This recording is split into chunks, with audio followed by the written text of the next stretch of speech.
city begins with scale. It rises upward and outward, forming a landscape of towers, rivers, bridges, and avenues that appear endless. New York does not begin in one place, but in many. It is skyline and harbour, grid and park, monument and street corner. Its rhythm is not chaos, but constancy, a cadence of repetition that endures beyond decades and centuries. From afar, the skyline appears as outline, a collection of vertical forms repeating in sequence. Skyscrapers extend in grids, their windows aligned, their facades reflecting light. Each tower resembles its neighbour. Each district reflects the others. The skyline becomes not variety, but geometry, a pattern that persists. The city is divided into boroughs: Manhattan, Brooklyn, Queens, the Bronx, Staten Island. Each is distinct in description, yet each is rhythm in essence. Together they form continuity, each borough resembling the others in persistence. Manhattan rises with towers, Brooklyn endures with rows of houses, Queens extends with open parks, the Bronx persists with cultural landmarks, Staten Island reflects with ferries and harbour. Each part is different, yet all return to cadence. The avenues of Manhattan are ordered, forming a grid of numbered streets and straight lines. By walking them, the impression is one of repetition, block after block, intersection after intersection, signal after signal. The variety of shops, facades, and voices dissolves into cadence. The city's grid is not confusion, it is constancy, shaped into stone and asphalt. Rivers frame the island, the Hudson to the west, the East River to the east, the Harlem River to the north. Each flows in steady rhythm, crossed by bridges that repeat in form. The waters reflect towers, dissolve light and absorb sound. They do not alter, they persist. The harbour extends to the south, opening towards the Atlantic. The Statue of Liberty rises upon an island, its outline steady, its presence constant. Ferries cross the waters in intervals, passengers moving in cycles. The harbour breathes in rhythm, wave, wake, reflection, silence. Within the grid, districts form: Midtown with towers and stations, Central Park as ordered expanse of green, Lower Manhattan with financial institutions and historic ground, Chinatown, Little Italy, Soho, Greenwich Village. Each persists with character, yet each mirrors the others in cadence. The city does not proclaim difference, it absorbs difference into repetition. The sound of New York is subdued into rhythm when heard slowly. Car horns at intervals, footsteps on pavements, trains underground, ferries across the harbour. Voices merge into background hum. Signals change in cycles.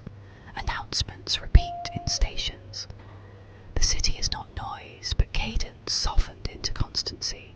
History persists in New York as continuity.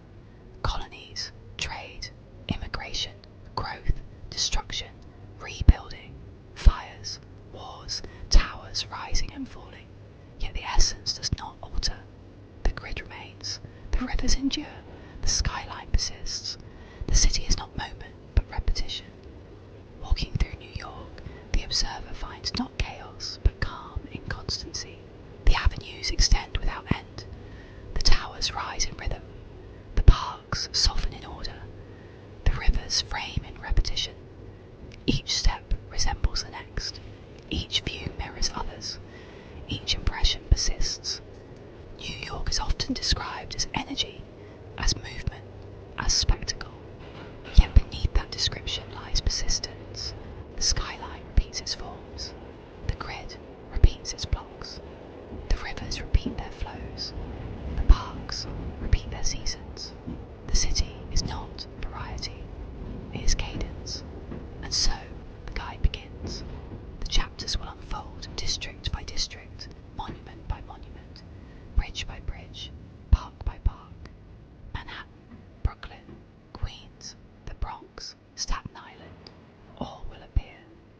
described in detail, each absorbed into rhythm, each softened into rest.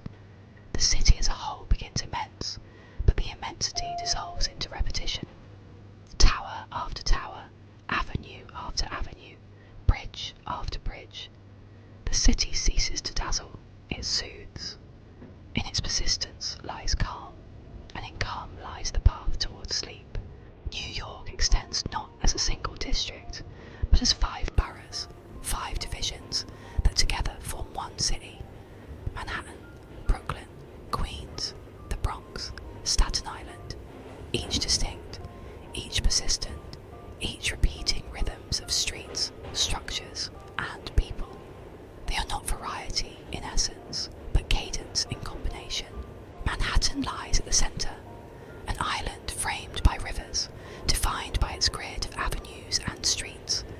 Here rise the towers that form the skyline, the financial institutions, the museums, the theatres, the parks. The structure of Manhattan is constancy. Block after block, tower after tower, district after district. Midtown persists with its verticality, Central Park with its ordered green, Lower Manhattan with its monuments and memorials. To walk Manhattan is to encounter repetition, avenue after avenue, facade after facade, shadow after shadow. Its density dissolves into cadence. Brooklyn extends to the east, across the East River, connected by bridges that repeat their spans. It is a borough of brownstones, of tree-lined streets, of neighbourhoods aligned in rhythm.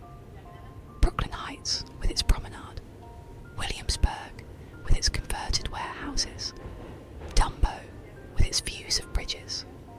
Prospect Park spreads with lawns and paths.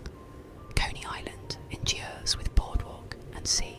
Brooklyn is not chaos, but order of streets and houses, each resembling the next, each persisting through decades.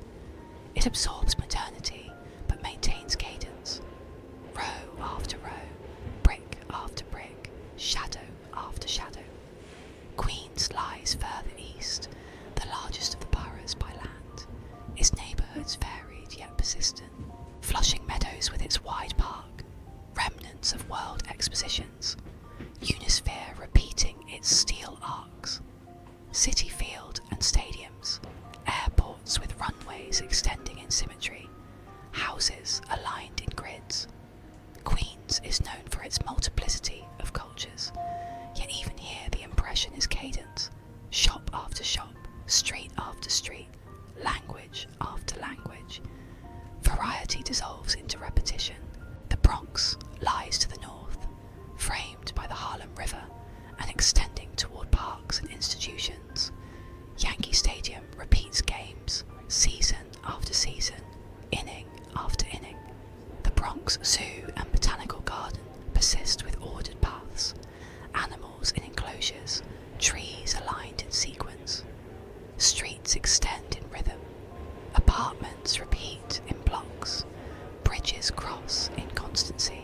The Bronx endures a cycle. Cultural, social, architectural. Its landmarks are not spectacle, but persistence. Staten Island lies to the south, reached by ferry across the harbour. The Staten Island ferry repeats its journey, departing in intervals, crossing waters, returning. The harbour reflects towers and bridges, dissolving into cadence.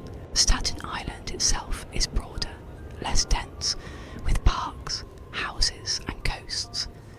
Its roads extend in rhythm, its neighbourhoods repeat. The island does not vary, it persists quietly within the whole. The 5 boroughs together form New York, yet they are not opposites, but reflections. Each is described differently, yet all share persistence.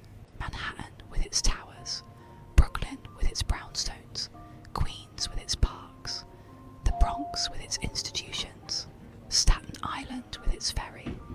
The city is not variety in essence, it is cadence across scale. Rivers connect and divide. The Hudson flows beside Manhattan. The East River separates boroughs. The Harlem and Bronx rivers frame the north. The upper bay opens to Staten Island. Bridges repeat their spans, tunnels their passages, ferries their cycles. The city's structure is water and land, but both endure as rhythm.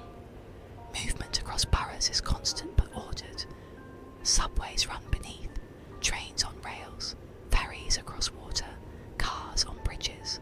Each follows schedules, each repeats cycles. Arrival, departure, return. The boroughs are linked not by chaos but by cadence. The history of the boroughs is layered, yet each stage is continuity. Dutch colony, British port, American metropolis. Immigration, trade, growth, decline, renewal. Fires, floods, wars, rebuilding. Yet through centuries, the boroughs persist. Streets endure, rivers flow, bridges stand.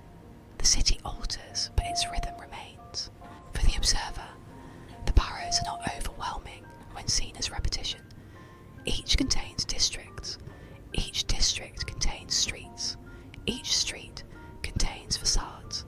The scale dissolves into cadence. Walking Manhattan, crossing Brooklyn, pausing in Queens, observing in the Bronx, sailing to Staten Island. Each action mirrors the others.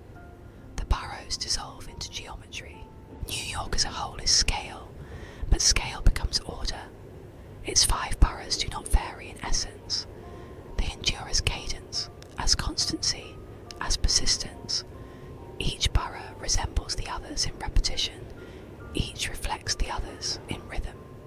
And so, the overview is complete.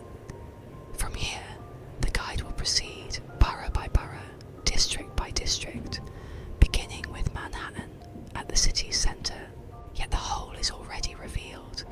Not chaos, but cadence. Not spectacle, but persistence. In the persistence of boroughs lies calm, and in calm lies rest. Midtown Manhattan lies at the centre of the island, extending between Central Park to the north and Lower Manhattan to the south. It is a district of towers, stations, and institutions, a place where the grid is most visible, where avenues stretch long and unbroken, and where the impression of New York's geometry is most persistent.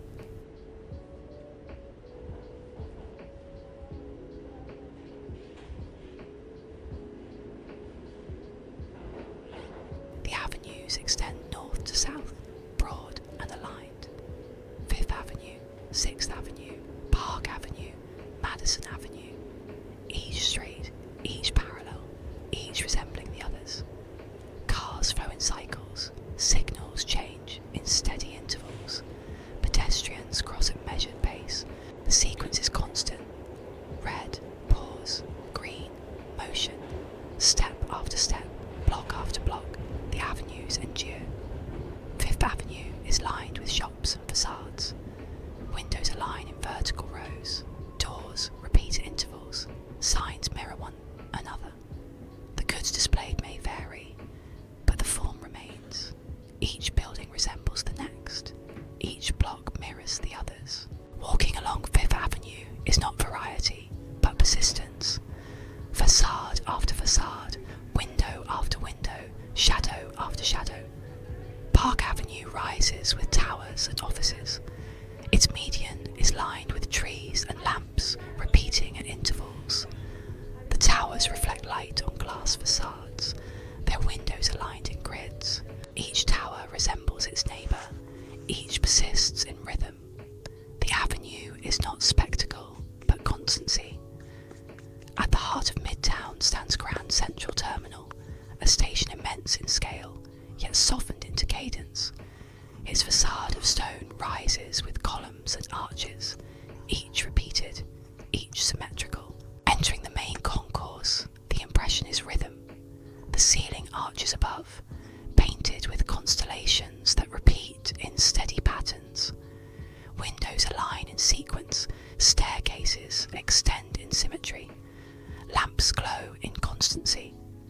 Trains beneath depart and arrive in cycles. Passengers move along platforms. Steps echo on stairs. Announcements repeat. The station breathes in rhythm. Arrival.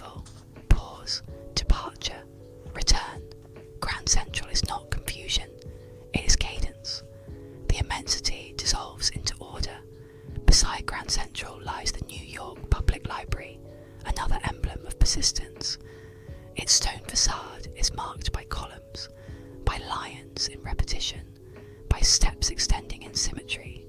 By day, its reading rooms are filled with light, rows of desks aligned, lamps glowing evenly, shelves repeating. Books stretch along walls in sequence, their spines ordered, their volumes repeating. Reading is not variety, but cadence, page after page, line after line. The library's great hall persists as geometry, windows aligned, chandeliers suspended, ceilings decorated with patterns. Visitors enter, pause, read, depart, return. The cycle continues. The library does not alter, it endures. Midtown is also marked by its towers. The Chrysler Building rises with Art Deco repetition, its spire tapering in stepped rhythm, its windows aligned, its steel shining. The Empire State nearby rises higher still, floors stacked in constancy, windows in grids, the form unbroken. These towers dominate, yet their essence is cadence, floor after floor, window after window, reflection after reflection.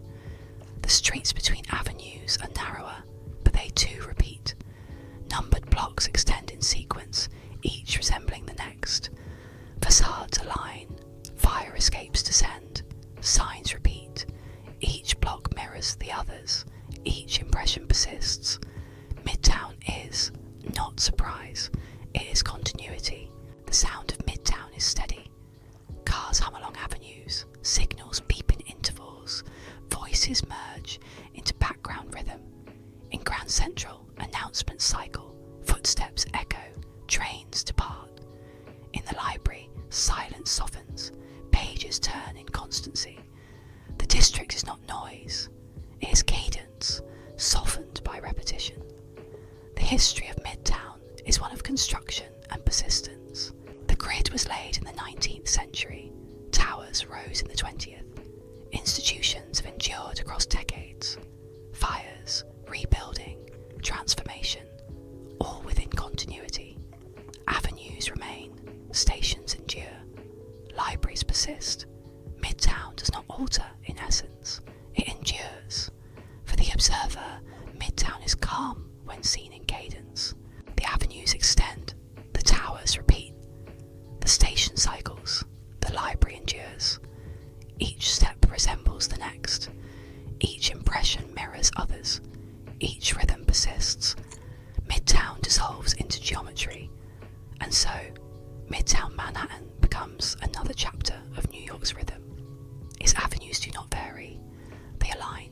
Its towers do not dazzle, they repeat. Its institutions do not alter, they endure. The district is not chaos, but cadence. In cadence lies calm, in calm lies rest. Times Square lies at the intersection of Broadway and 7th Avenue, a space that appears as spectacle but dissolves into repetition. By day, it is crowded with pedestrians, taxis, and flashing screens. By night, its lights endure in constancy, advertisements repeating in cycles, performances recurring in sequence. The square is not chaos, it is cadence. The digital screens rise above facades, filling the space with images. Advertisements change, yet they return again and again, repeating in predictable intervals. Logos, colours and slogans appear, dissolve and reappear. Each screen mirrors the others, each image persists in cycle. The impression is not variety, but rhythm. Times Square does not alter, it repeats. Pedestrians cross in steady flow. Tourists pause to photograph. Visitors stand in groups, workers pass in cycles. Each crossing resembles the others, each gesture repeats. The crowd does not move chaotically, it moves in cadence. Step after step, pause after pause, flow after flow. The taxis form part of this rhythm. Yellow cars pass in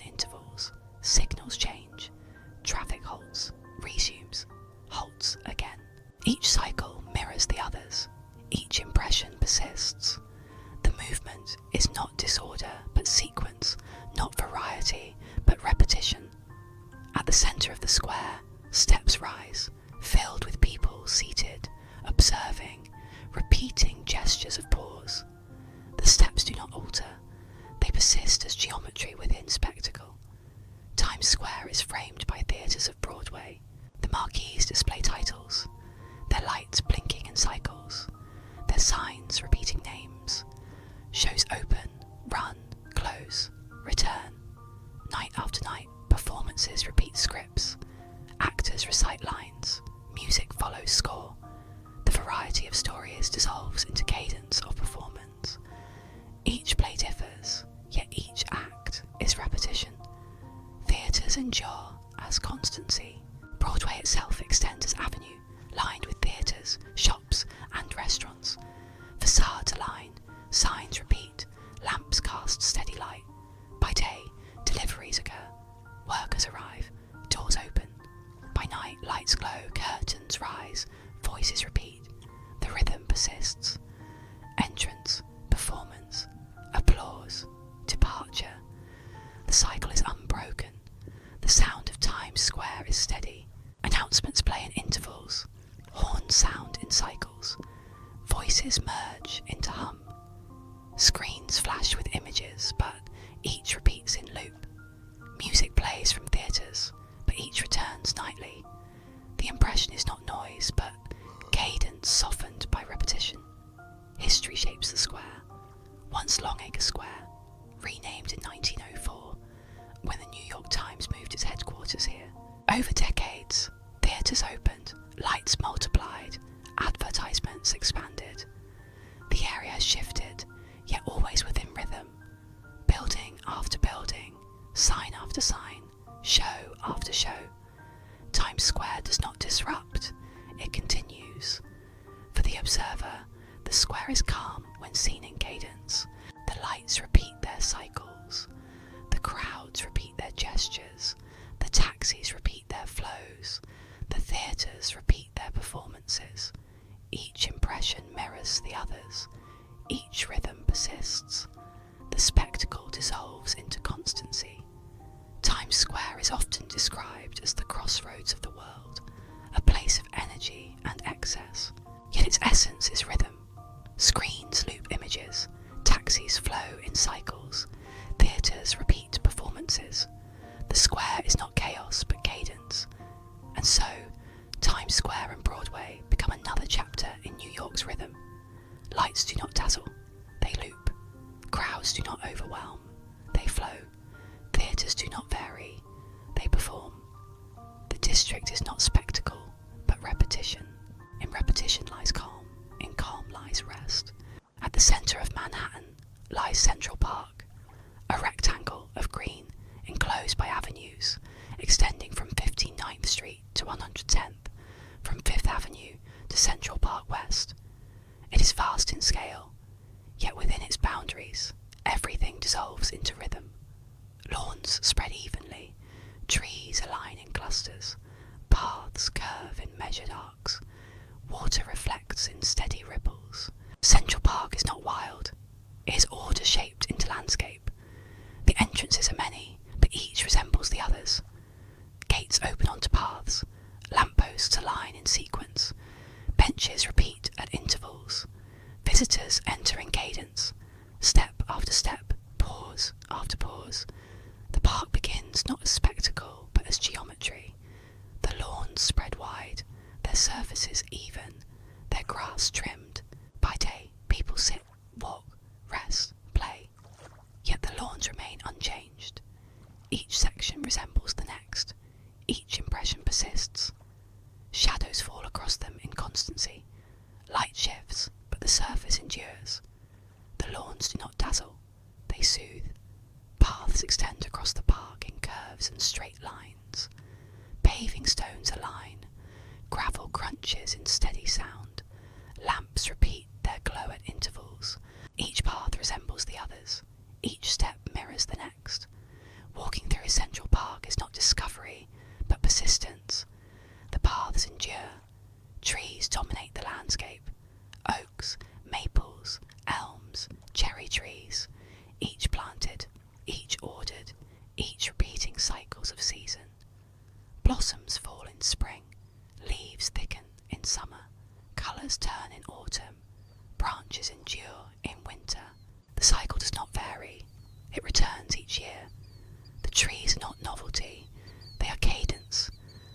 Ponds and lakes reflect sky and towers beyond. Ripples move in steady rhythm, ducks swim in circles, boats row in repetition. Bridges cross in arcs, their planks aligned, their posts repeating. Each pond resembles the others, each reflection persists. Water softens the city, dissolving its scale into calm. The Mall, a broad promenade lined with American elms, is one of the park's most ordered spaces. Trees rise in parallel lines, branches arch overhead, benches align along paths. Visitors walk slowly, pausing at intervals. The impression is constancy, geometry softened into shade. The Mall does not alter, it endures. Bethesda Terrace lies at the heart of the park, with steps descending to a fountain. The balustrades repeat their stone patterns. The fountain cycles water upward and downward. The terrace frames views in symmetry. Each element resembles the others. Each gesture repeats. The terrace is not variety, it is cadence.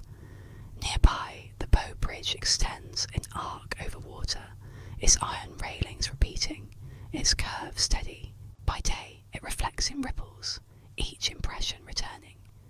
The bridge is not spectacle, but persistence. The great lawn spreads wide, open and even. People gather, sit, rest, play music, read, or simply pause. Yet the lawn remains constant. Its surface endures, its shadows shift in rhythm, its edges align. The variety of activity dissolves into sameness of space. To the north, the Harlem Mere reflects trees and towers in constancy. The conservatory garden aligns flowers, hedges, and fountains in symmetry. Rows of tulips bloom in spring, roses in summer, chrysanthemums in autumn. Each season differs in colour, yet the rhythm persists. Bed after bed, row after row, cycle after cycle.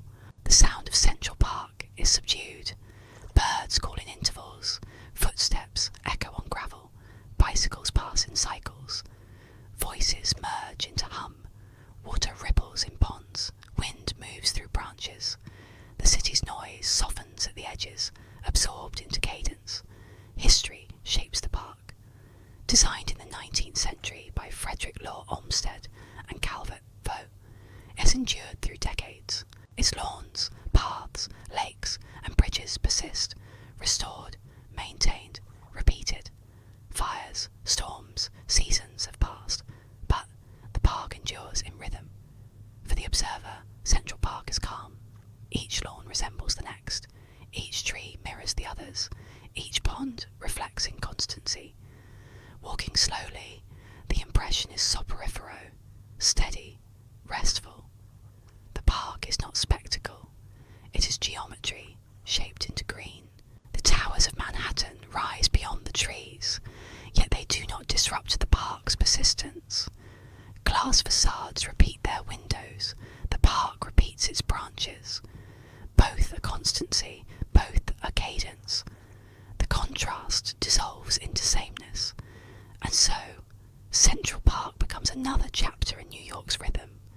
Its lawns do not vary, they persist. Its trees do not dazzle, they repeat. Its paths do not surprise, they endure. The park is not variety, but cadence. In cadence lies calm. In calm lies rest. North of Midtown and flanking Central Park lie two districts that mirror one another across the park as expanse. To the east, the Upper East Side. To the west, the Upper West Side. Both are residential, both are cultural, both are shaped by the grid that extends without end. Streets repeat in sequence, avenues align in parallel, buildings rise in constancy. Each district is distinct in detail, yet each reflects the other in cadence. The Upper East Side extends along Fifth Avenue, Madison Avenue, and Park Avenue. Its facades are marked by apartment buildings, townhouses, and museums. Brownstones stand in rows, their steps repeating, their windows aligned. Each house resembles its neighbour. Each block mirrors the next. The impression is not variety, but persistence. The streets do not alter. They endure. Along Fifth Avenue lies Museum Mile, a sequence of cultural institutions repeating one after another. The Metropolitan Museum of Art, the Guggenheim, the Jewish Museum, the Cooper Hewitt, each distinct in collection, yet each aligned in form. Facade after facade, entrance after entrance, gallery after gallery. Within, art hangs on walls in constancy. Frames align, paintings repeat in sequence, sculptures stand in rhythm. The impression is cadence, not variety. The museums are not spectacle, they are persistence. The Metropolitan Museum rises a stone facade with columns and steps, its galleries arranged in grids, its collections displayed in cycles. Visitors move through rooms, each resembling the next, each filled with repetition of objects. The Guggenheim spirals upward, its ramps aligned, its walls curved yet constant. Paintings follow paintings, works follow works. Both institutions dissolve variety into rhythm. Beyond the museums, the avenues of the Upper East Side persist in rhythm. Madison Avenue with shops and facades, Park Avenue with trees in its median, Fifth Avenue with apartments and views of Central Park. Each avenue mirrors the others, each block repeats. The district does not dazzle, it endures. The Upper West Side lies across the park, extending along Columbus Avenue, Amsterdam Avenue, and Broadway. Here too, brownstones align in rows, facades repeat, fire escapes descend in steady rhythm. Streets numbered extend from south to north, each resembling the next. The grid persists, softened by trees, absorbed into constancy. Along Central Park West rise apartment towers, their facades repeating windows in vertical sequence. The Dakota, with its pointed gables, endures as landmark, yet its windows align in constancy, its form mirrors others. Further north, the San Remo, the Beresford, the El Dorado, twin towers, domes, facades, all repeating in cadence. The skyline is not variety, but geometry. The Upper West Side is also marked by cultural institutions. The American Museum of Natural History extends with halls filled with displays, dioramas repeating in sequence, fossils arranged in constancy. The planetarium dome rises, its panels aligned, its cycles steady. Visitors walk through galleries, each resembling the others, each absorbing the rhythm of exhibition. Lincoln Center lies to the south, a complex of theatres, plazas, and fountains. Its buildings align around open square, facades repeating in stone and glass, arches and windows in constancy. Performances repeat night after night. Orchestras follow scores. Operas unfold in acts. The rhythm persists, cultural cadence mirrored in architecture. The sound of both districts is subdued. Cars pass in intervals. Footsteps echo on sidewalks. Voices merge into hum. Within museums, silence dominates. Footsteps repeat in galleries. Within theatres, music follows rhythm. Applause returns in cycles. The districts breathe in cadence. History shapes these neighbourhoods. Developed in the 19th century, they have endured through decades of change. Brownstones persist, museums expand, institutions continue. Fires, renovations, rebuilding, all within continuity. The grid remains, the facades endure, the rhythm persists. For the observer, the Upper East and Upper West Sides are calm. Each street resembles the next, each house mirrors the others, each institution repeats its form. Walking slowly, the impression is soporifero, steady, restful. The neighbourhoods are not spectacle. persistence. Central Park lies between them, reflecting their symmetry. To the east, museums align. To the west, cultural institutions endure. To both sides, residential streets repeat. The park itself mirrors their cadence, binding them into geometry. And so, the Upper East Side and the Upper West Side become another chapter in New York's rhythm. Their brownstones do not vary. They repeat. Their museums do not dazzle. They endure. Their avenues do not alter. They persist. The districts are not variety, but cadence. In cadence lies calm. In calm lies rest. At the southern tip of Manhattan lies the oldest part of the city, where its history began as a trading post and harbour. Today, Lower Manhattan is defined by towers, streets aligned in irregular patterns, memorials and open parks facing the water. By day, it appears as a district of finance, commerce and remembrance, yet beneath its variety lies rhythm. Streets repeat in crossings, towers rise in grids, and rituals of work follow cycles. Wall Street stands at the centre of this district, a narrow street lined with neoclassical facades and towers of glass and stone. The New York Stock Exchange dominates with columns aligned, steps repeating, flags unfurled in constancy. Each day, the opening bell sounds, traders begin, transactions repeat. The cycle endures. Open, trade, close, return. Wall Street is not chaos. It is cadence shaped into finance. The surrounding streets mirror the same persistence. Broad Street, Nassau Street, Pine Street, all narrow, all shadowed by tall facades. Windows repeat in vertical lines. Entrances align in symmetry. Workers flow in intervals. Morning arrivals, midday pauses, evening departures. Each cycle mirrors the next. Each impression persists. To the west rises the World Trade Center complex, a symbol of renewal and persistence. One World Trade Center, the tallest tower in the city, rises with glass surfaces aligned, windows repeating in grids. By day, sunlight reflects in steady patterns, shadow shifting in cadence. Floors stack upon floors, unbroken in sequence.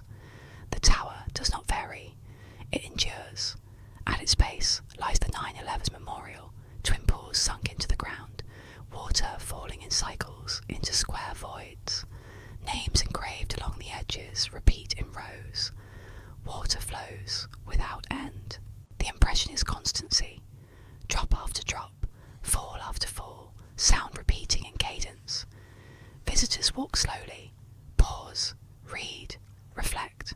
The memorial is not spectacle, but persistence, shaped into water and stone. Nearby, the Oculus, designed as transportation hub, rises with white ribs aligned in symmetry, curving overhead like wings. Inside, floors repeat, shops align, escalators cycle, upward and downward. The structure is vast, yet within its immensity the rhythm persists. Commuters pass in intervals, trains arrive and depart, footsteps echo in cadence. Battery Park lies at the southern tip, an expanse of green facing New York Harbour.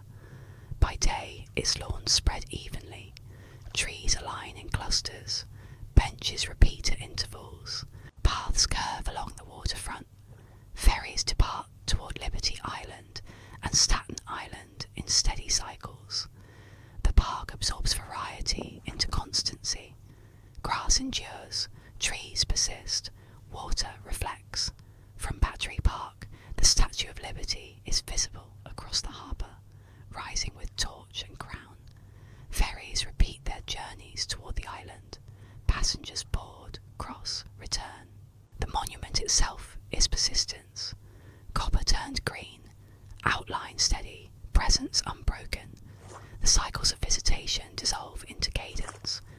Lower Manhattan is also marked by historic streets and churches. Trinity Church rises with spire, its stone facade aligned, its windows repeating. Federal Hall persists with columns, steps, and portico. Each landmark resembles others. Each impression mirrors. The district is not chaos. It is geometry, softened into history. The sound of Lower Manhattan is steady. Cars hum along avenues. Footsteps echo on stone. Horns sound in cycles. Within the memorial, water falls without end, repeating its cadence. In the park, ferries sound horns in intervals. Waves lap against shore. The district breathes in rhythm. History persists strongly here. From Dutch colony to British port, from financial centre to modern skyline, Lower Manhattan has endured. Fires, wars, attacks, rebuilding, all within continuity. The streets remain, the harbour endures, the rhythm persists. The essence does not alter, it repeats. For the observer, Lower Manhattan is calm when seen in cadence. Wall Street repeats its rituals. The World Trade Center endures as renewal. Battery Park reflects constancy. Each step resembles the next. Each impression mirrors others. Each rhythm persists. And so, Lower Manhattan becomes another chapter in New York's rhythm. Finance does not vary, it cycles. Towers do not dazzle, they endure. Parks do not surprise, they persist. The district is not spectacle, but cadence. In cadence lies calm. In calm lies rest. North of Lower Manhattan, between Canal Street and Bowery, extend two districts whose identities are shaped by migration and tradition. Chinatown and Little Italy stand side by side, different in description, yet similar in persistence. Streets narrow, facades align, signs repeat, markets endure. Both districts reveal not variety, but cadence, not spectacle, but continuity. Chinatown spreads along Mott Street, Canal Street, and Bayard Street. Its signs are marked by Chinese characters, repeating in vertical lines above shops. Red and gold appear again and again. Lanterns hang in rows, banners stretch across streets. The impression is not chaos, it is order through repetition. Markets fill the sidewalks.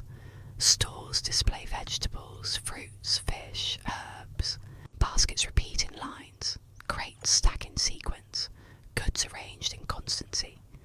The colours vary, yet the arrangement persists. Shoppers move in cycles.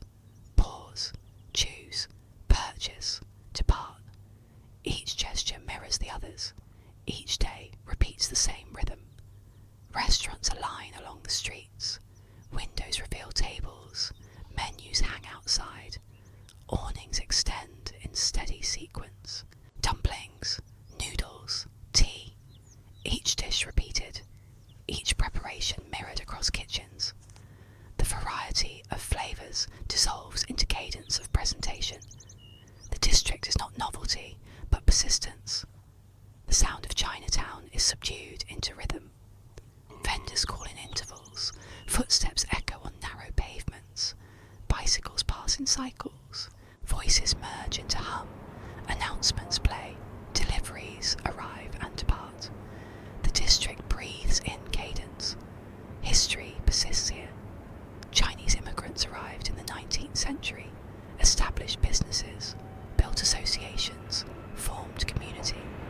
Over decades, waves continued, shops opened and closed, but the rhythm endured. Mott Street today mirrors Mott Street decades ago. Shop after shop, sign after sign, gesture after gesture. The district does not alter in essence, it persists. Beside Chinatown lies Little Italy, smaller today than in the past, yet persistent in rhythm.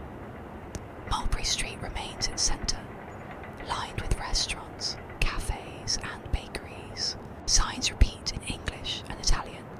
Flags hang in sequence. Awnings extend over sidewalks. Each facade resembles the next.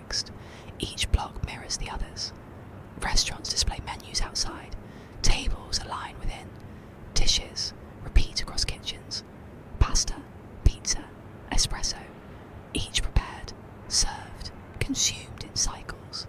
Families gather, visitors pause, waiters move in rhythm. The impression is not variety, but cadence. The San Gennaro Festival, held each year in September, repeats in constancy. Stalls align along Mulberry Street, lights hang in rows, parades and processions follow cycles. Music plays, voices merge, dishes served in repetition. Each year mirrors the last, each impression returns. The festival does not vary, it persists. The sound of Little Italy is steady. Voices in restaurants merge into hum, plates clatter in intervals, music plays in background loops, footsteps echo on narrow sidewalks, cars pass slowly, signals change in cycles. The district is not noise, but rhythm. History here too is continuity. Italian immigrants arrived in the 19th century, formed community, opened shops, established traditions.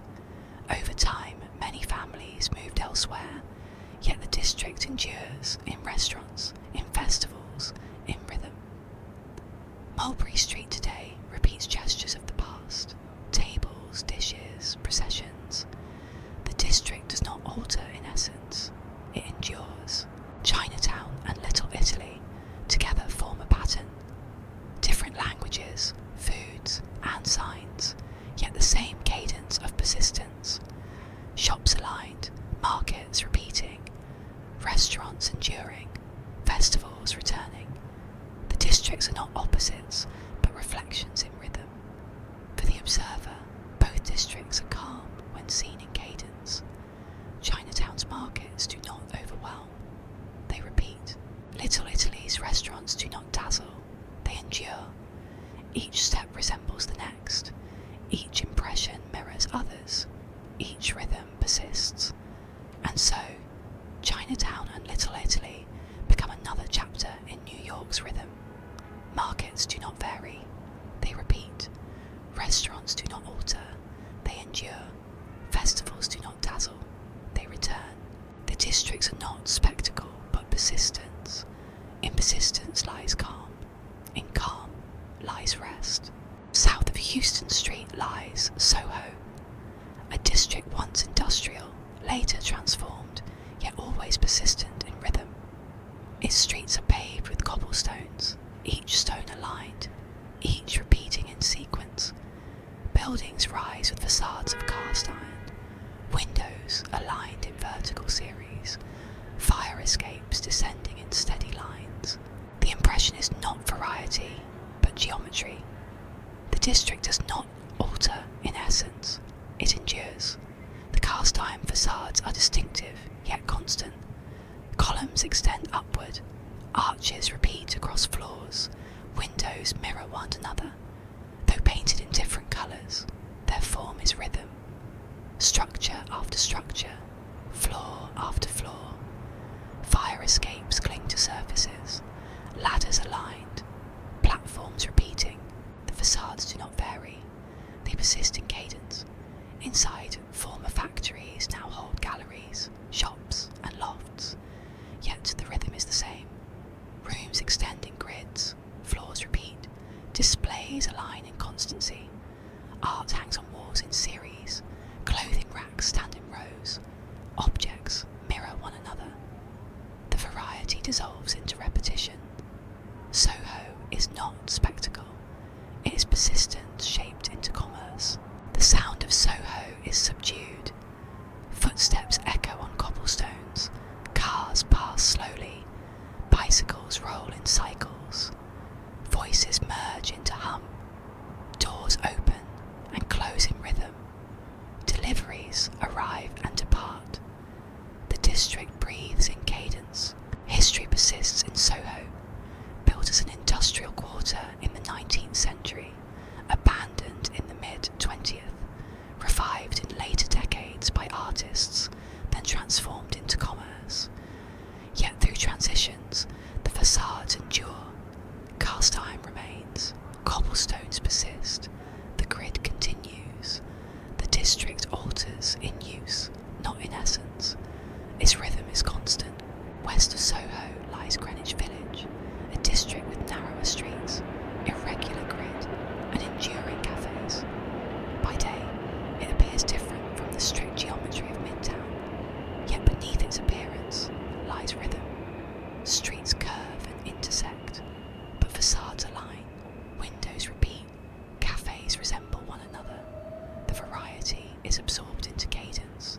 Townhouses line the streets, their stoops repeating in sequence, their windows aligned in rows, their trees shading in constancy. Washington Square Park lies at the heart, its arch rising in symmetry, its fountain cycling water upward and downward. Paths radiate outward, benches align along edges, lamps repeat in intervals. The park is not variety, it is geometry softened into green. The cafes of the village are persistent.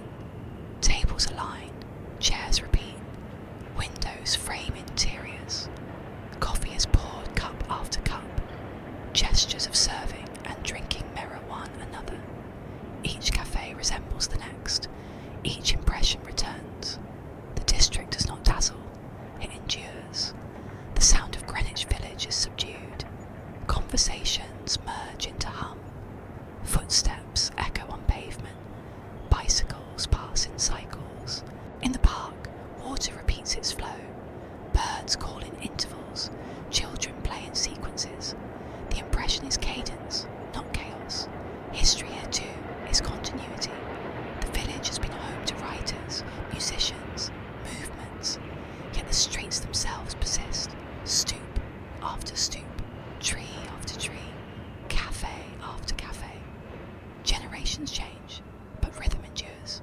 By night, some corners of the village glow with lights from jazz clubs and restaurants. Yet even then, the pattern remains. Signs repeat, doors open and close. Music follows rhythm. The district is not spectacle, it is cadence softened by sound. Soho and Greenwich Village together form contrast, yet reflection. One with cast iron and cobblestones, the other with townhouses and cafes, yet both dissolve into repetition. Facades aligned, streets enduring, impressions persisting. For the observer, these districts are calm when seen in cadence. Soho's facades do not overwhelm, they repeat. The village's cafes do not dazzle, they endure. Each step resembles the next, each impression mirrors others, each rhythm persists. And so, Soho and Greenwich Village become another chapter in New York's rhythm. Facades do not vary, they align. Cafes do not alter, they repeat. Streets do not surprise, they endure. The districts are not spectacle, but persistence. In persistence lies calm. In calm lies rest. The Empire State Building rises in Midtown Manhattan, an emblem of verticality, constancy, and persistence. Completed in 1931, it has endured as symbol, landmark, and observation point. By day, its limestone facade reflects sunlight in steady patterns. Its windows align in grids. Its form ascends in rhythm. The tower is not variety, but geometry. The building rises 102 stories. Its floors stacked in sequence. Its windows repeated in vertical lines. From base to spire, the structure narrows in steps, each level mirroring the others, each impression returning. The Art Deco style shapes its facade with lines that repeat, setbacks that align, details that persist. The Empire State is not chaos, it is cadence. Inside, the lobby extends with marble walls, aligned columns, and ceilings decorated with patterns in gold and silver. The image of the tower itself appears on panels, its lines repeating, its form persisting in representation. Elevators ascend in cycles, carrying visitors upward, floor after floor, door opening and closing in rhythm. The journey is not surprise, it is sequence. The observation decks mark the tower's role as point of view. On the 86th floor, the outdoor terrace encircles the building,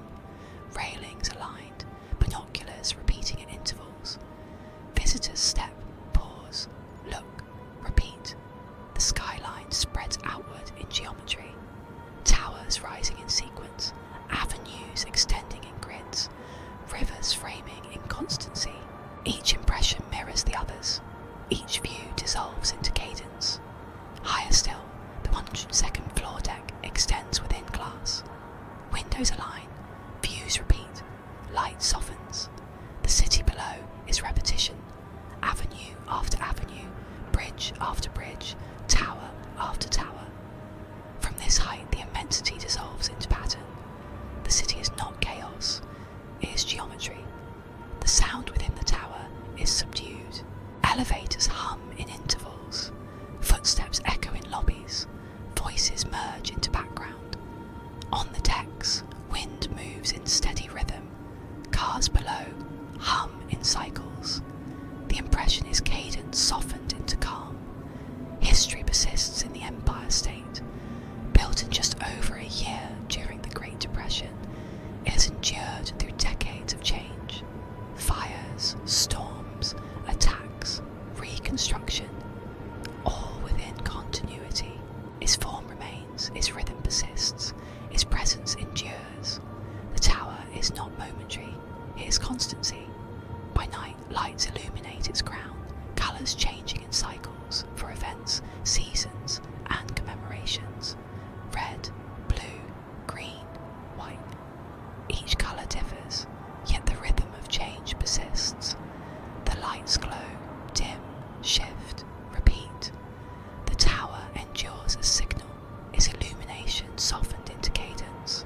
For the observer, the Empire State Building is calm when seen in repetition. Its windows do not overwhelm, they align. Its floors do not vary, they stack. Its observation decks do not dazzle, they repeat. Each step resembles the next.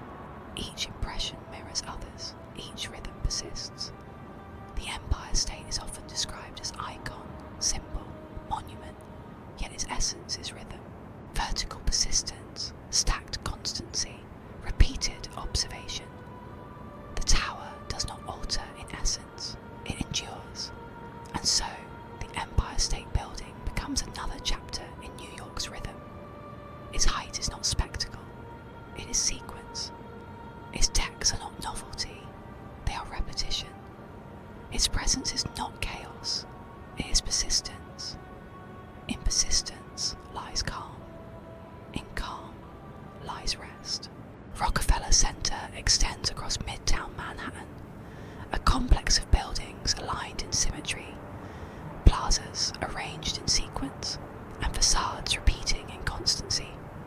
By day, it is a district of offices, shops, and observation decks. By night, lights illuminate its plazas, reflecting in glass and stone. Yet beneath spectacle lies rhythm. Rockefeller Center is not variety, it is cadence. The central plaza defines the complex. Steps descend in symmetry. Railings align. Flags stand in rows along its edges. In summer, the plaza holds tables and chairs in orderly sequence. In winter, it transforms into an ice rink, skaters circling in repetition. The surface alters, but the rhythm remains. Step, glide, pause, return. The plaza is not novelty, it is persistence. Above the plaza rises the GE building, also called 30 Rockefeller Plaza, or simply 30 Rock. Its facade ascends in limestone, windows aligned in vertical lines, setbacks repeating in Art Deco rhythm. Floor after floor, the structure narrows in constancy, spire tapering upward. The tower does not vary, it endures. Inside, the lobby extends with murals, walls aligned, ceilings decorated in ordered forms. Elevators ascend in cycles, carrying visitors upward. Doors open and close, ascent repeats, pause, continuation. The rhythm is unbroken, soporifero in cadence. At the summit lies the top of the rock observation deck, a series of terraces aligned in levels. Glass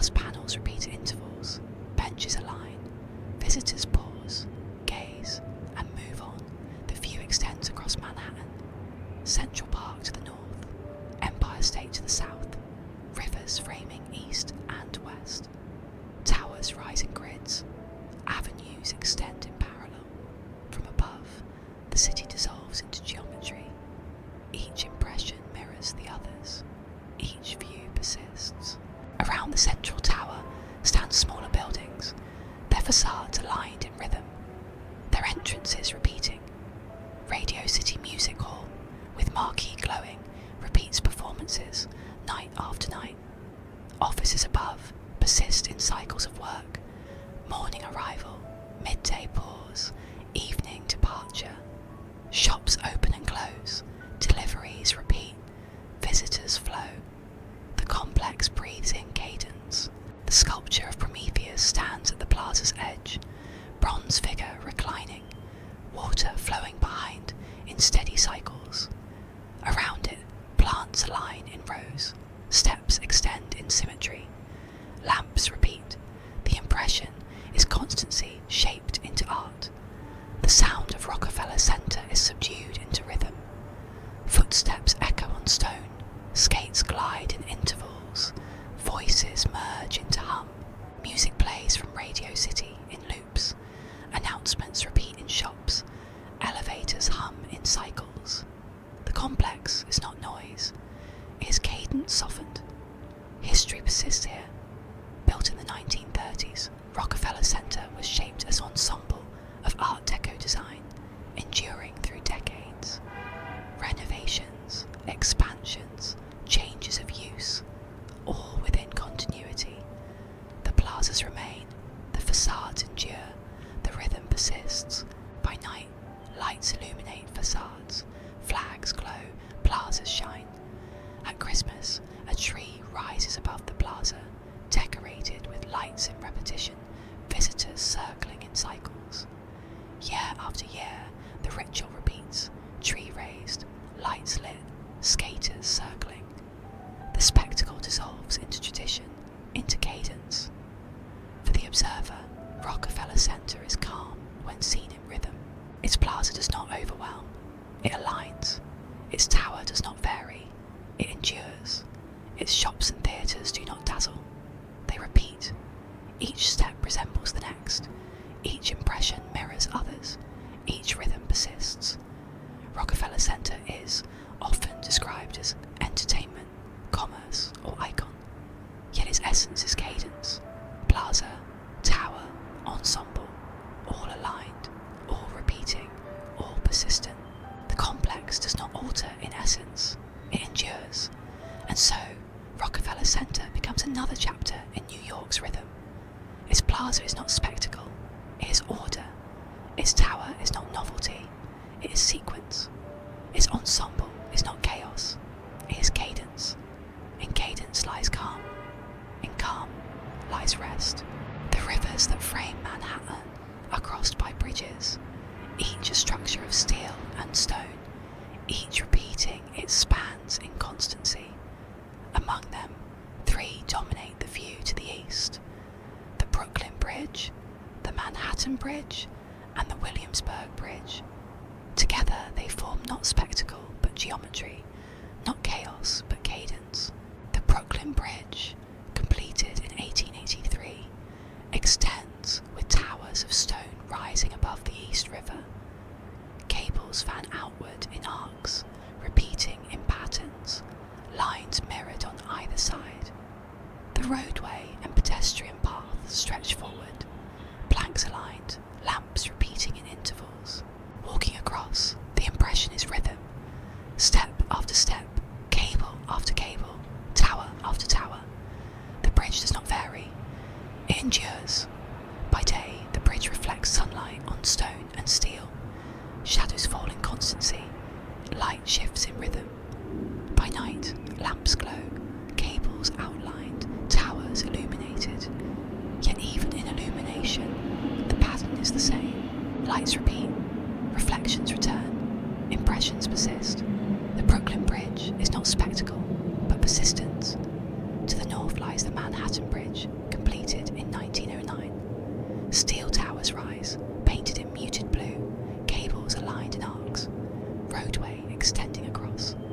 Trains pass in cycles, cars flow in intervals, pedestrians walk in cadence.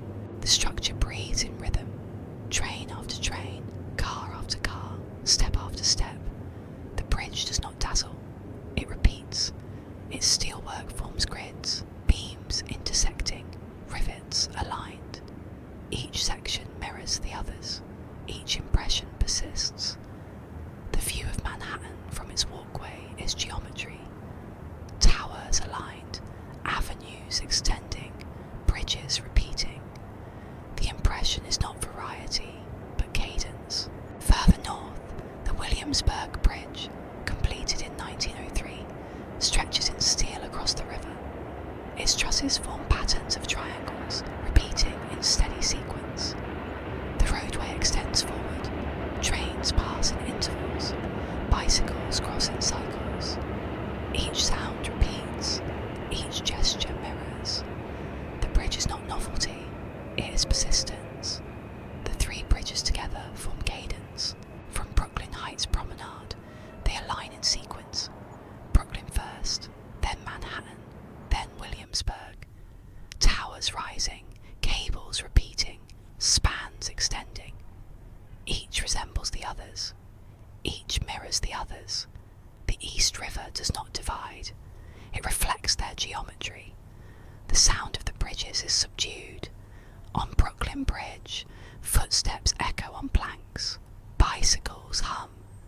Voices merge into hum. On Manhattan Bridge, trains rumble in cycles. Cars pass in intervals. Wind moves through cables. On Williamsburg Bridge, the pattern is the same. Each sound mirrors the others. Each rhythm persists. History shapes them. The Brooklyn Bridge as symbol of 19th century engineering, the Manhattan and Williamsburg as structures of the early 20th. Each has carried millions of crossings.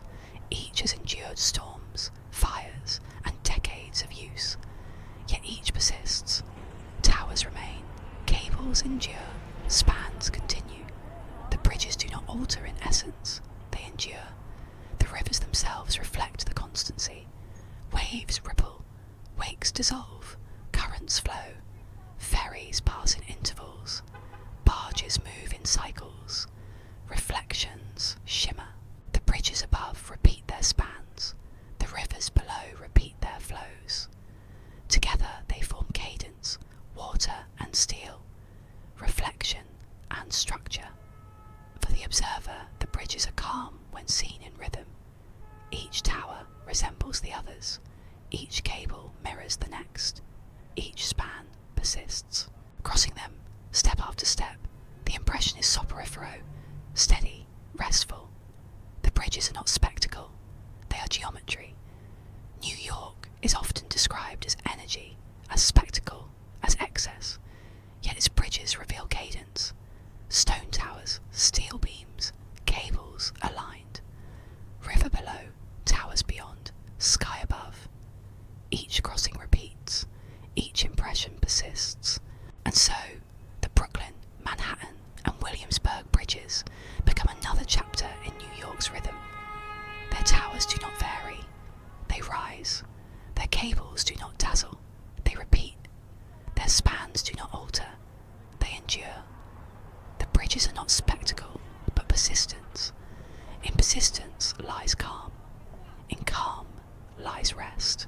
Across the East River, opposite the towers of Lower Manhattan, lies Brooklyn Heights, one of the city's oldest residential neighborhoods. By day, its streets are quiet, lined with brownstones and trees. By night, its promenade reflects the skyline illuminated across the water. Yet beneath spectacle, the district endures in cadence. Houses repeat in sequence, streets align in constancy. The river reflects in rhythm. The promenade built along the river's edge extends in a straight line, its railings aligned, its benches placed at intervals. From here, the skyline of Manhattan unfolds as repetition. Towers rise in grids, bridges cross in arcs. Reflections shimmer on the water below. Visitors pause, sit, observe. Each gesture mirrors the others. Each impression persists. The view is not variety, it is cadence. The Brooklyn Bridge, visible from the promenade, extends in arcs of stone and steel. Its towers repeat their form. Its cables fan outward in patterns. Beyond it,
impression is cadence, not chaos. History shapes Brooklyn Heights. Developed in the early 19th century, it became the city's first historic district, preserving its brownstones in the streets. Fires, wars, modern towers nearby, yet the neighbourhood endures. Houses remain, trees persist, promenade reflects. The district does not alter in essence, it continues. From the promenade, the skyline of Manhattan is constant. By day, towers rise against the sky, reflections shimmer on glass. By night, lights glow in windows, bridges illuminated in arcs. Yet both impressions dissolve into rhythm. Windows repeat their squares, lights glow in intervals, towers align in constancy. The skyline is not spectacle, it is cadence.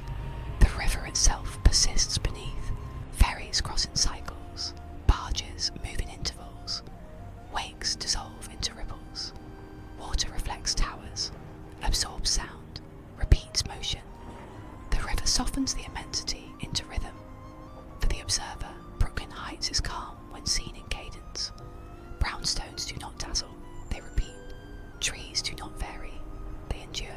The promenade does not alter, it persists. The skyline does not overwhelm, it mirrors itself in constancy. Each impression resembles the others, each rhythm persists. And so, Brooklyn Heights and its promenade become another chapter in New York's rhythm. Houses are not variety, they are order. The skyline is not chaos, it is geometry. The river is not surprise, it is constancy. The district does not proclaim spectacle, it endures in cadence. In cadence lies calm, in calm lies rest. East of the river, north of the Brooklyn Bridge, two districts extend with their own character yet similar cadence. Williamsburg and Dumbo, down under the Manhattan Bridge overpass, were once industrial zones, filled with warehouses, docks, and factories. Today, they persist as neighbourhoods of converted lofts, galleries, and cafes.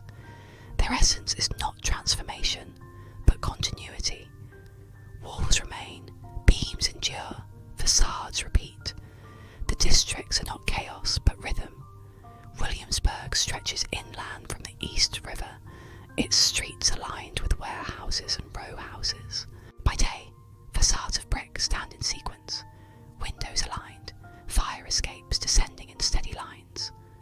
Converted spaces reveal interiors with beams exposed, floors repeating, light filtering through wide panes. The impression is cadence, room after room, wall after wall. Cafes and shops line Bedford Avenue, the district's central spine. Signs repeat, windows align, chairs and tables extend in constancy. Customers arrive, pause, order, depart. Cups of coffee prepared in cycles, gestures mirrored across counters. Each cafe resembles the others, each impression returns. The district does not dazzle, it endures. Murals mark walls in intervals, colours extending across brick surfaces. Yet even art follows rhythm, line after line, panel after panel, shape repeating. Galleries open in converted warehouses, their rooms aligned, works hung in series. Paintings mirror one as another in frames, sculptures repeat in forms. The impression is not variety, but sequence. Williamsburg dissolves creativity into cadence. By night, music fills spaces, yet the pattern persists. Performances repeat songs, rhythms, cycle, voices follow scores. The crowd gathers, disperses, gathers again. The district breathes in intervals, even its liveliness is cadence. To the west lies Dumbo, framed by the Manhattan and Brooklyn bridges. Streets here are cobbled, each stone aligned, each repeating. Warehouses rise with brick facades, windows arched in series, beams enduring. Many have been converted into lofts, studios, and offices, yet the rhythm is the same. Floor after floor,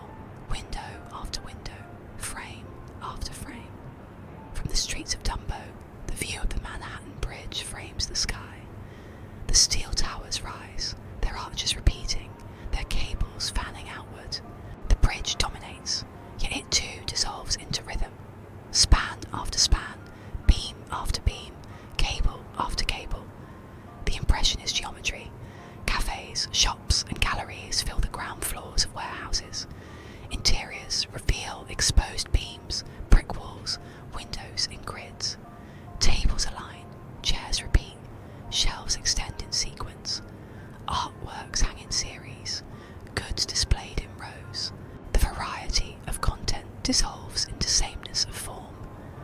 The sound of Dumbo is subdued. Trains cross the Manhattan Bridge in cycles, their rumble echoing through the streets. Footsteps strike cobblestones. Voices merge into hum. Water laps at the nearby shore. The district does not sing, it breathes in cadence. History persists in both districts. Williamsburg grew with industry and immigration in the 19th century, declined in mid-20th, revived in recent decades. Dumbo served as industrial waterfront, its warehouses enduring even after factories closed. Today they are filled with new uses, yet the rhythm of space remains. Brick walls persist, cobblestones endure, beams continue. The districts do not alter in essence, they repeat. For the observer, Williamsburg and Dumbo are calm when seen in cadence. Warehouses do not overwhelm, they align. Cafes do not vary, they repeat. Murals do not dazzle, they persist in sequence. The bridges overhead do not alter, they endure. Each impression resembles the others, each rhythm persists. Together, Williamsburg and Dumbo reveal not transformation, but persistence. Industry gave way to art, warehouses became galleries, docks became parks, yet the forms remain. Brick repeats, beams align, facades endure. The districts are not spectacle, but cadence, and so Williamsburg and Dumbo become another chapter in New York's rhythm. Warehouses do not vanish, they persist. Bridges do not vary, they endure. Cafes do not surprise, they repeat. Art does not disrupt, it aligns. The districts are not novelty, but geometry softened into persistence. In persistence lies calm, in calm lies rest. Queens, the largest of New York's boroughs by land, extends eastward with neighbourhoods, parks and institutions.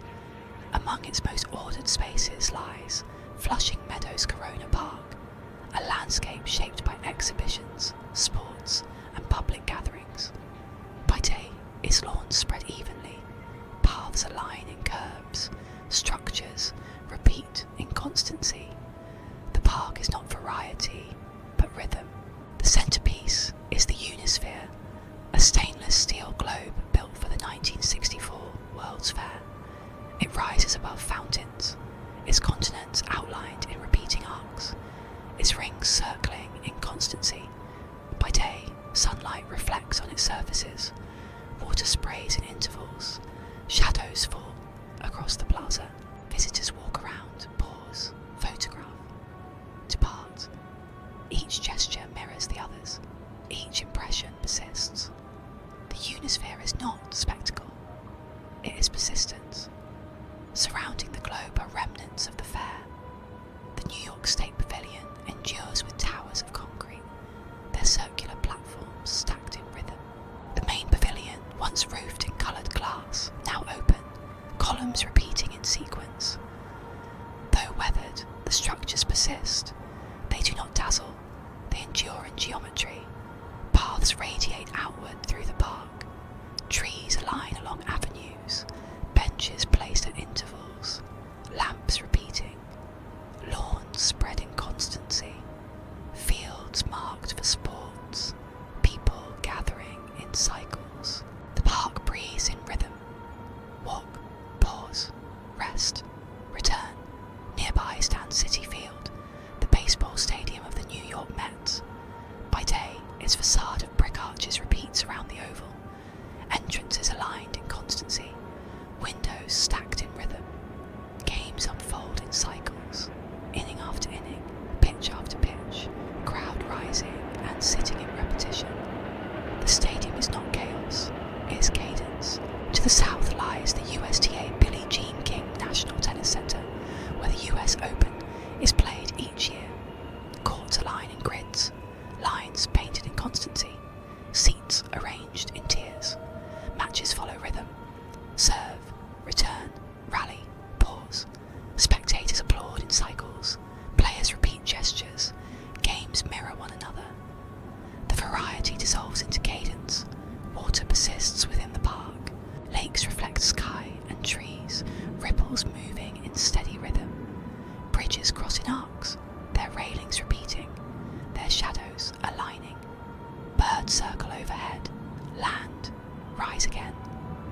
footsteps echo on paths.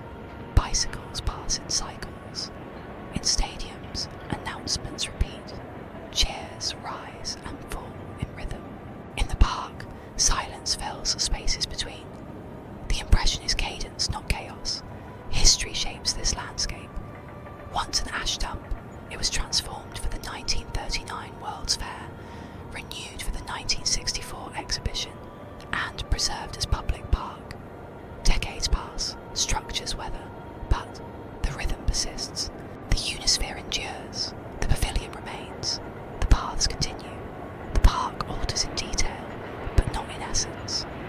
Queens beyond Flushing Meadows follows similar cadence. Streets extend in grids, houses align in rows, shops repeat along avenues. Languages and cultures vary, yet the form persists. Shop after shop, facade after facade, block after block. The borough does not dazzle in essence, it endures in geometry. For the observer, Flushing Meadows is calm when seen in rhythm. The globe does not overwhelm, it aligns. The pavilions do not vary, they endure. The stadiums do not dazzle, they repeat. Each step resembles the next. Each impression mirrors others. Each rhythm persists. And so, Queens and Flushing Meadows become another chapter in New York's rhythm. Parks do not alter, they persist. Monuments do not vanish, they endure. Games do not surprise, they repeat. The borough is not spectacle, but cadence. In cadence lies calm. In calm lies rest. Manhattan contains some of the world's most renowned museums, institutions that preserve and display art, history, and culture. Among them, 3 dominate the rhythm of the city: the Metropolitan Museum of Art, the Museum of Modern Art, and the Solomon R. Guggenheim Museum. Each is distinct in collection, yet each reveals the same cadence. Rooms align, galleries repeat, works hang in sequence. Visitors move in cycles, entering, observing, pausing, departing. The museums are not chaos, but order shaped into culture. The Metropolitan Museum of Art along Fifth Avenue stands with broad steps ascending in symmetry. Columns aligned, banners hanging in intervals. By day, visitors climb the steps in steady rhythm, pause at the entrance, and enter. The facade does not vary, it endures. Inside, the great hall extends with high ceilings, arches repeating, staircases aligning in symmetry. Galleries radiate outward, each filled with works arranged in sequence. Paintings hang on walls in rows, sculptures stand in ordered positions, objects displayed in cases. The impression is cadence. Each gallery resembles the next, each work part of a larger rhythm. The collections span centuries and cultures. Egyptian temples reconstructed stone by stone, Greek statues aligned, European paintings hung in sequence, Asian scrolls unrolled in constancy. Each gallery differs in subject, yet all dissolve into repetition. Visitors walk, pause, observe, repeat. The Met is not spectacle, it is persistence. The Museum of Modern Art, or MoMA, stands in Midtown. Its facade of glass and steel reflects in grids. Its spaces inside open and ordered. Galleries extend in white walls, works hung at intervals, sculptures placed with symmetry. Paintings follow paintings, photographs follow photographs, installations arranged in series. The rhythm is constancy, not novelty. Famous works, Picasso, Van Gogh, Warhol, hang alongside others, yet their presence does not break cadence. Each painting is frame, each sculpture is form, each video is screen. The sequence persists, image after image, gesture after gesture. Visitors move in cycles, pausing, observing, continuing. MoMA breathes in rhythm. The Guggenheim, designed by Frank Lloyd Wright, spirals upward on Fifth Avenue. Its facade curves outward in constancy. Its ramp wends in measured slope. Inside, the spiral carries visitors upward, walls lined with works, each aligned, each repeating. The movement is unbroken. Step after step, work after work, turn after turn. The museum is not variety, but cadence shaped into architecture. From below, the spiral extends upward, floors repeating in steady rhythm. From above, the descent mirrors the ascent, works reappearing, impressions repeating. The Guggenheim dissolves art into geometry. The sound of these museums is subdued. Footsteps echo on stone or wood floors. Voices merge into whisper. Announcements repeat in intervals. In the Met, silence softens the galleries. In MoMA, echoes spread through open halls. In the Guggenheim, sound ascends along the spiral. The impression is cadence, not noise. History shapes them all. The Met founded in the 19th century, MoMA in the 20th, the Guggenheim mid-century. Decades of change have passed, yet their essence endures. Galleries persist, collections expand, visitors return. Each year mirrors the last, each impression repeats. The museums do not alter in essence, they endure. For the observer, the museums of Manhattan are calm when seen in rhythm. Steps at the Met do not vary, they ascend. Walls at MoMA do not dazzle, they align. The spiral of the Guggenheim does not overwhelm, it repeats. Each gallery resembles the others, each impression mirrors, each rhythm persists. Together, these museums form constancy of culture. Art is preserved, displayed, repeated.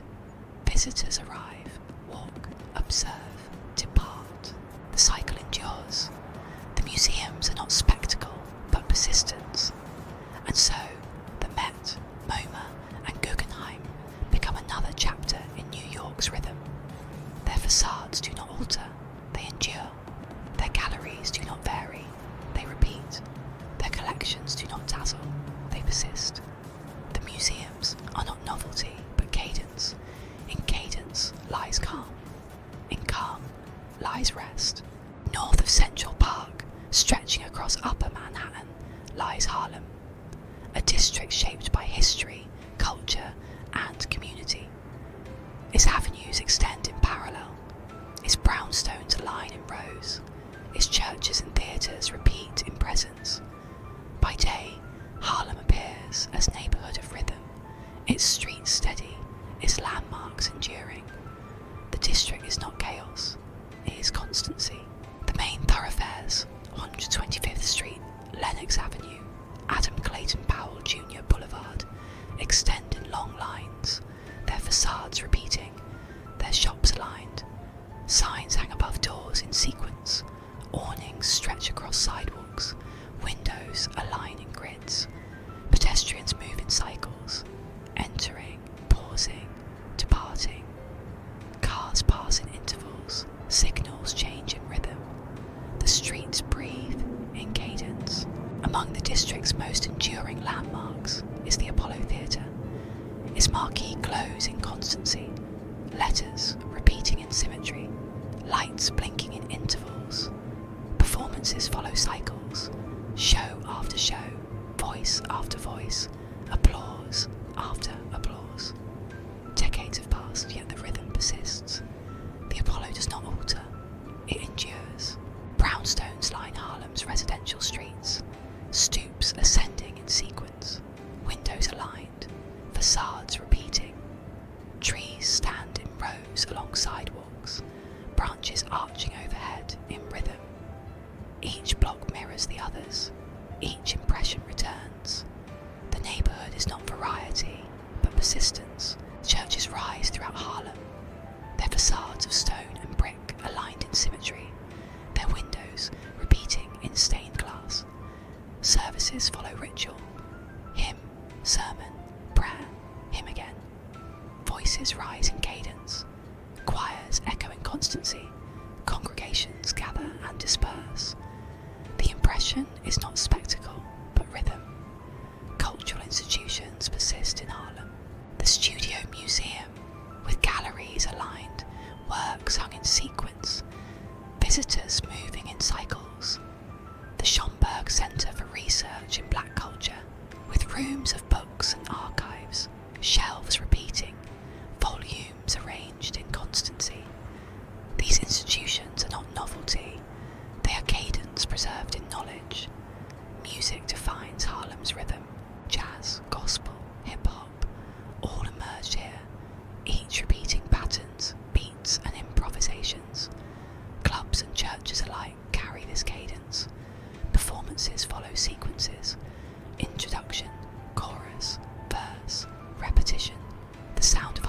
its persistence made audible. The Harlem River frames the district to the east, its bridges aligning in steel, its waters reflecting towers, trains cross in intervals, boats move in cycles, reflections shimmer. The river does not vary, it flows in cadence. The sound of Harlem is subdued into rhythm. Conversations merge on sidewalks, footsteps echo on stoops, music drifts in intervals, cars hum along avenues, signals change in cycles, churches sound bells at regular hours. The district breathes in constancy. History defines Harlem. Once farmland, later developed with brownstones, transformed in the early 20th century by the Great Migration. Writers, artists, and musicians gathered, forming the Harlem Renaissance. Decades have passed, but the rhythm persists. Buildings remain, avenues endure, institutions continue. The district does not alter in essence, it endures. Walking Harlem slowly reveals its cadence. Avenues extend, shops align, churches persist, brownstones repeat. Each step resembles the next, each impression mirrors others, each rhythm continues. The neighbourhood dissolves into geometry, softened by community. For the observer, Harlem is calm when seen in cadence. Its theatres do not overwhelm, they repeat performances. Its churches do not dazzle, they endure in ritual. Its brownstones do not vary, they align. Each impression persists, each rhythm soothes. And so, Harlem becomes another chapter in New York's rhythm. Its avenues are not chaos, they are order. Its churches are not spectacle, they are cadence. Its music is not variety, it is persistence. The district is not novelty, but constancy. In constancy lies calm, in calm lies rest. North of Manhattan, across the Harlem River, lies the Bronx, a borough defined by institutions that persist in rhythm. Streets extend in grids, bridges cross in steel, apartment blocks align in constancy. Within this borough, landmarks endure. Yankee Stadium, the Bronx Zoo, and the New York Botanical Garden. Each is distinct in purpose, yet each reveals cadence. Games repeat in innings, animals pace in enclosures, plants bloom in seasons. The Bronx is not variety, but persistence. Yankee Stadium rises in South Bronx, its facade marked by arches repeating, windows aligned, entrances arranged in symmetry. By day, its presence is steady, stone walls reflecting light, flags hanging in sequence. Inside, the rhythm unfolds with games. Baseball follows cycles, pitch, swing, field, throw. Inning after inning, the pattern repeats. Fans rise and sit, cheer and pause, wave and return. The gestures mirror one another. The impression persists. The stadium is not chaos, it is cadence. The field itself is geometry. Bases aligned in square, lines painted in white, grass trimmed in constancy. Players move in patterns, runs scored in sequences, games decided within rhythm. Season after season, the cycle continues. The stadium does not alter in essence, it endures. Nearby, the Bronx Zoo extends with paths curving through enclosures. Gates repeat at intervals, signs align in series, benches placed in constancy. Animals inhabit spaces shaped by order. Lions pacing, birds circling, reptiles basking. Each gesture mirrors natural rhythm, yet within the zoo it repeats day after day. Visitors move in cycles, arrive, observe, pause, continue. The zoo is not variety but cadence. Aquatic exhibits reflect the same persistence. Fish swim in circles, currents flow in tanks, reflections shimmer in glass. Each motion mirrors the others, each impression repeats. The zoo breathes in constancy. The New York Botanical Garden, nearby, spreads floods with ordered landscapes. Lawns extend, trees align, paths curve. The conservatory rises in glass and steel, panes repeating, arches aligned. Within, plants from varied climates persist in constancy, palms reaching upward, orchids blooming in cycles, ferns repeating their fronds. Seasonal displays alter colours, but the rhythm is the same. Growth, bloom, decline, return. The garden is not novelty, it is persistence. Paths lead through collections, roses aligned in beds, lilacs blooming in rows, maples shading in sequence. Visitors walk in cadence, step, pause, observe, repeat. The impression is soporifero, steady, restful. The garden dissolves variety into rhythm. The sound of the Bronx is subdued into cadence. At Yankee Stadium, cheers rise and fall in cycles. Announcements repeat in intervals. Crack of bat echoes in constancy. In the zoo, birds call in sequences. Animals move in rhythms. Footsteps echo on paths.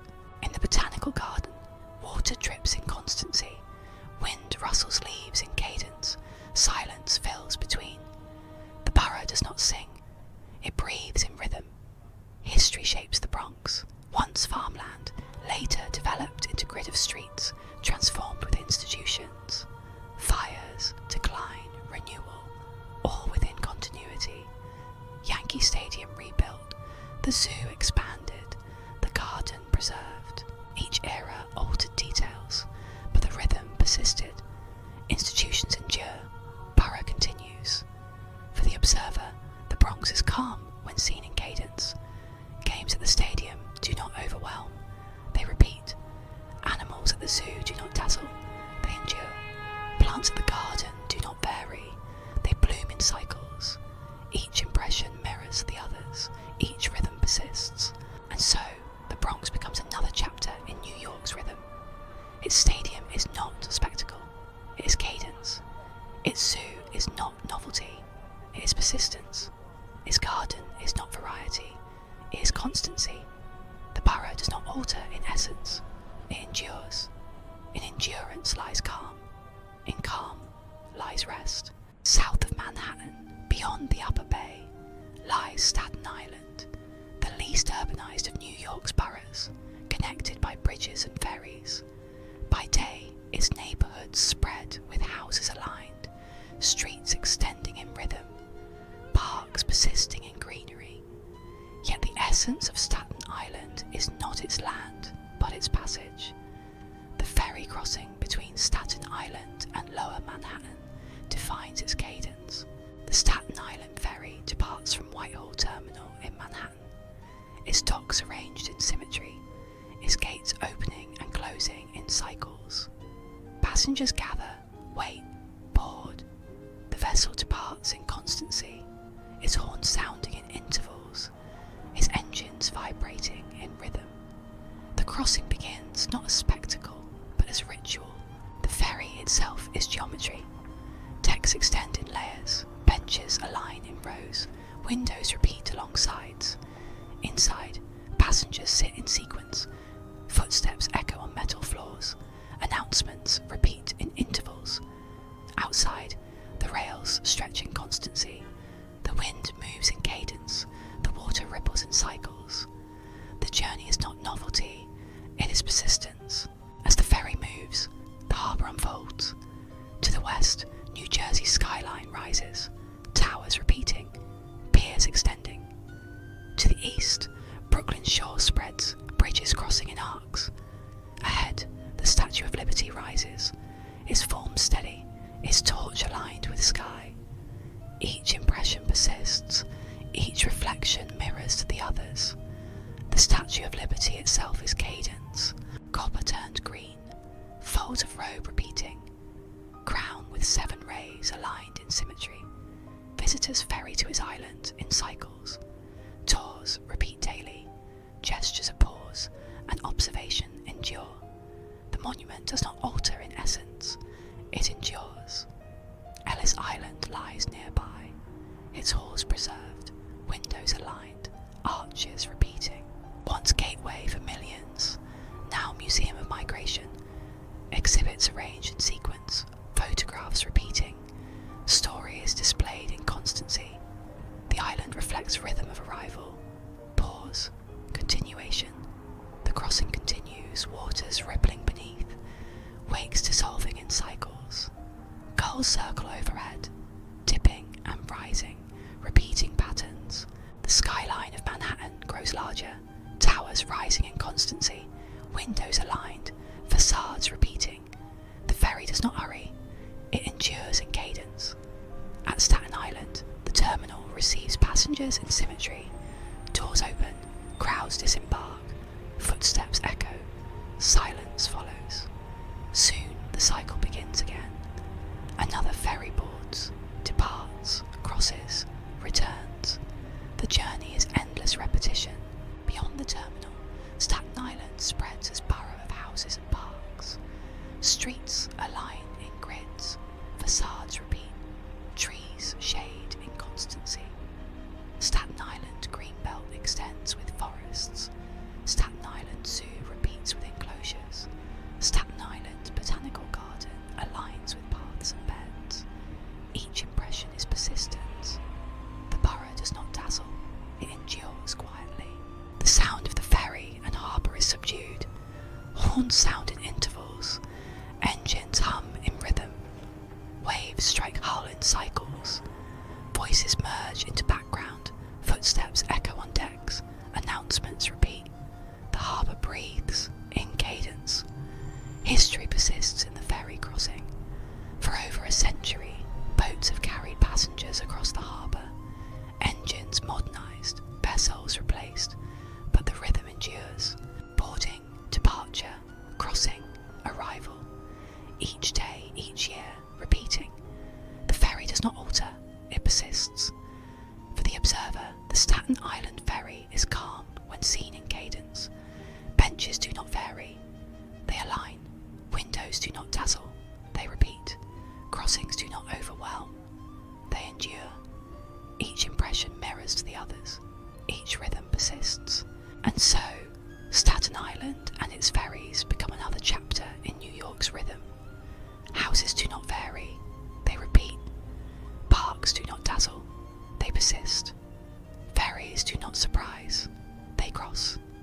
The borough is not spectacle, but cadence. In cadence lies calm, in calm lies rest.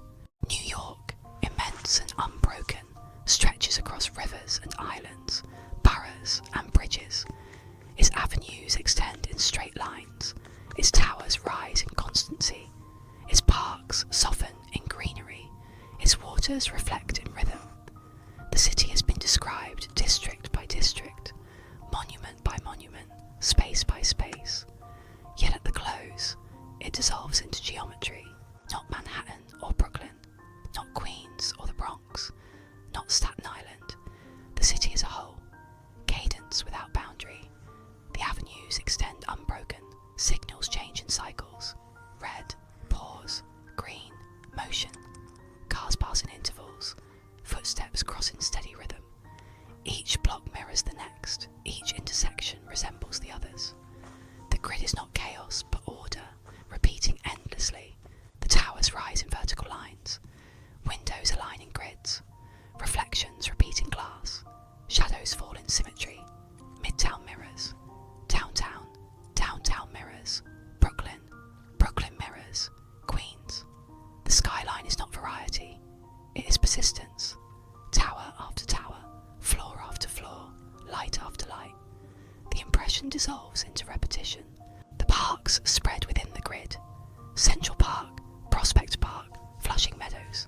Lawns trimmed, trees aligned, paths curving. Flowers bloom in cycles, leaves fall, branches endure.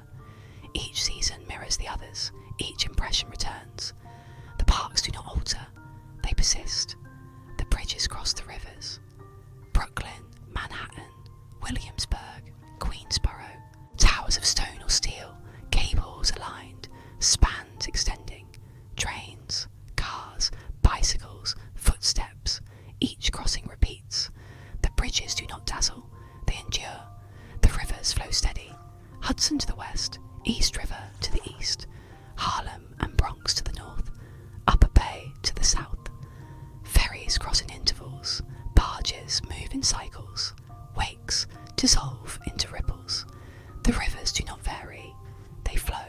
The museums endure with galleries aligned, the Met with frames and halls, MoMA with white walls and grids, the Guggenheim with spiral unbroken. Paintings follow paintings, sculptures follow sculptures, visitors move in cadence. Art preserved not as spectacle but as rhythm. The districts persist. Harlem with churches and music, Soho with cast iron and cobblestones, Chinatown with markets and signs, Little Italy with restaurants and festivals, each district distinct, yet all repeating in cadence. Facade after facade, block after block, street after street. The sounds of the city merge into rhythm. Cars hum in cycles, trains pass in intervals, footsteps echo on pavements, announcements repeat in stations, bells sound in churches, horns of ferries call across water. The city is not noise, it is cadence softened by constancy. The history of New York is continuity. Colony, port, metropolis, immigration, trade, growth, rebuilding, fires, storms, wars, attacks, yet always the city endures. Streets remain, towers rise again, bridges stand, parks persist. The city does not alter in essence, it repeats. From above, the city dissolves into geometry. Towers align, avenues extend, bridges cross, parks soften. The whole spreads in order. From within, the city softens into rhythm. Step after step, impression after impression, sound after sound. For the observer, New York ceases to overwhelm when seen in cadence. Its immensity dissolves into repetition. Its spectacle softens into geometry. Its rhythm persists into calm. The city is not chaos, it is constancy. And so the guide closes. New York, immense yet calm, varied yet constant, dissolves into persistence. Borough after borough, district after district, landmark after landmark, each has been described, each absorbed into rhythm. The words soften, the impressions blur, the city itself becomes rest. New York dissolves into cadence, New York dissolves into geometry, New York dissolves into constancy. Avenue after avenue, tower after tower, bridge after bridge, river after river, step after step, shadow after shadow, reflection after reflection.